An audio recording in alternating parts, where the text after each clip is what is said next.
Madhav was a whirlwind of words.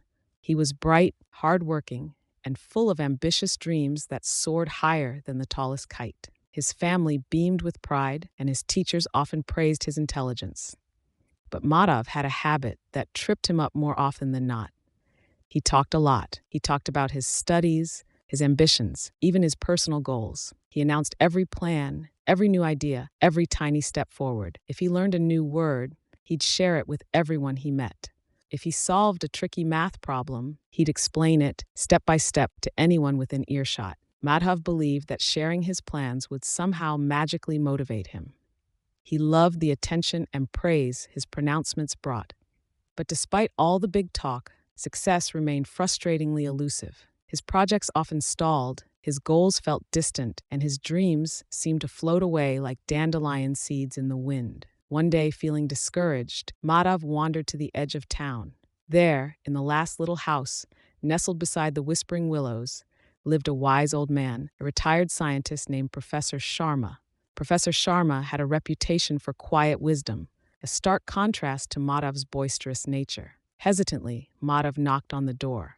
Professor Sharma, with eyes as deep and clear as a mountain lake, invited him in. Over a cup of fragrant chai, Madhav poured out his heart, explaining his struggles and his frustrating habit of sharing everything before he even began. Professor Sharma listened patiently, his gaze steady and kind. When Madhav finished, the professor smiled gently. "My dear boy," he said, "when I was young, I was much like you. I believed that sharing my plans would bring me success. But I learned, over time, the power of silence. Be silent and get everything I learned to believe." He leaned forward, his voice low and thoughtful. "Silence gives you control.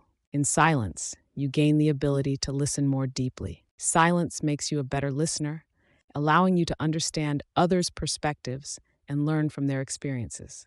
He continued, "Silence helps you control your thoughts and your responses. It makes you unpredictable, a quality that can be very advantageous. Silence helps you avoid conflict, meaning fewer chances to say something you'll later regret. And silence earns respect. People respect those who speak less but act with intention." Professor Sharma paused, letting his words sink in. "Silence allows you to observe clearly. It allows you to see what others are really doing, to understand their motivations, and to anticipate their actions. And finally, silence builds mystery. People are drawn to discover more about someone who doesn't readily reveal everything." Madhav listened intently, the professor's words resonating deep within him. He realized that his constant talking had been a distraction, a barrier to his own success. He had been so busy announcing his plans that he hadn't been focusing on actually achieving them. From that day on, Madhav made a conscious effort to be more silent.